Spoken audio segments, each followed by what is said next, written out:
ಓಂ ಶ್ರೀ ಗುರು ಬಸವಲಿಂಗಾಯ ನಮಃ. ಇವತ್ತ ಬಹಳ ಖುಷಿ ಆಗ್ತದೆ. ಸನ್ಮಾನ್ಯ ಅರಣ್ಯ ಸಚಿವರಾದಂಥ ಈಶ್ವರ್ ಖಂಡ್ರೆ ಅವರು ಒಂದು ಐತಿಹಾಸಿಕ ಕಾರ್ಯವನ್ನು ಮಾಡಿದ್ದಾರೆ.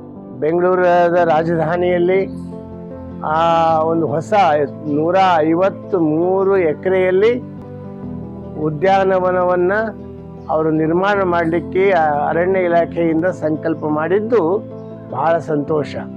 ಅದರಲ್ಲಿ ಇನ್ನೂ ಹೆಚ್ಚಿಗೆ ಖುಷಿ ಆನಂದ ಏನಂದರೆ ಅದಕ್ಕೆ ವಿಶ್ವಗುರು ಬಸವಣ್ಣ ಉದ್ಯಾನವನ ಅಂತ ಇಟ್ಟಿದ್ದಾರಲ್ಲ, ಅದಕ್ಕೆ ಬಹಳ ಸಂತೋಷ ಆನಂದ ಆಗಿದೆ.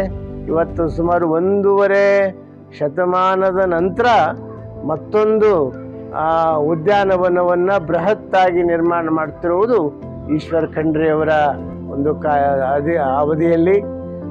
ಇಂಥ ಬೆಂಗಳೂರು ರಾಜಧಾನಿ ಅಂತ ಇದರಲ್ಲಿ ಐತಿಹಾಸಿಕ ಕಾರ್ಯವನ್ನು ಮಾಡಿದ್ದು ಬಹಳ ಸಂತೋಷ. ನನಗಷ್ಟೇ ಅಲ್ಲ, ಎಲ್ಲ ಬಸವಪರ ಸಂಘಟನೆಗಳಿಗೆ, ಎಲ್ಲ ಮಠಾಧೀಶರ ಒಕ್ಕೂಟದ ವತಿಯಿಂದ ಎಲ್ಲರಿಗೂ ಸಂತೋಷ ಆಗಿದೆ.